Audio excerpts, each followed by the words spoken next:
This morning we're talking about a common problem that affects women of all ages, yet it can be embarrassing to talk about.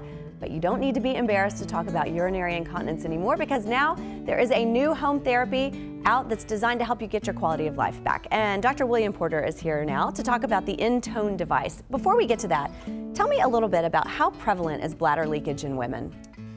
Incontinence in females is very common. It can occur up to 20% of females in their 20s. And as we get older, it'll become more common, up to 50% of the population. 50%? I'm surprised that you mentioned the younger women. Yes. So it starts soon. It starts very early, yes. From the pounding, running, jogging, exercising, that will help weaken the pelvic floor muscles. Well, I know in my peer group, women started talking about it after childbirth. It seems common after that. Yeah, that's the biggest risk factor, having anything where you're pushing down, delivering a child. Straining, coughing. Smokers are bigger risk factors for incontinence. So people think this is just a normal part of aging, and they don't want to talk to their doctors about it. Why is it a taboo topic? Why are people embarrassed to bring this up? Well, it's an embarrassing problem. You know, you're having incontinence, you may wet your pants, you just don't really want to talk to others about it. You don't want to bring it up to your doctors. And the doctors the same way, they don't want to deal with it because there's other things. They think there's only minimal, unsuccessful things, therapies to try. So they don't want to really talk about their patients with it.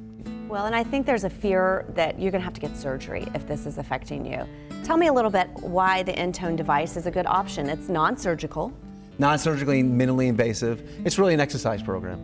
You start at home, you get fitted in your doctor's office, it's prescription therapy. You start doing it at home, 20 minutes a day for 90 days. And over time, you can, just like any exercise program, you can slack off a little bit as more of a maintenance once you achieve your goal. And this is beyond those traditional Kegel exercises that our doctors have been telling us to do for so long. Right, this is the next step. So people who fail Kegels, this is the next step. Kind of strengthen the pelvic floor muscle a little bit better with the InControl device. And the InControl device will help not only those frequent urgency type things, but also the leakage that comes from the jumping and the running too, right? So both types of incontinence, stress incontinence, coughing, sneezing, as well as the overactive bladder. It allows you to control your muscles, to suppress the urgency, suppress that frequency. It allows you to get to the bathroom in time. Well, it's great that this device is on the market, and there's help for women out there. If you want to learn more about it, visit InControlMedical.com, and then when you're ready to take the next step, you can visit Dr. William Porter.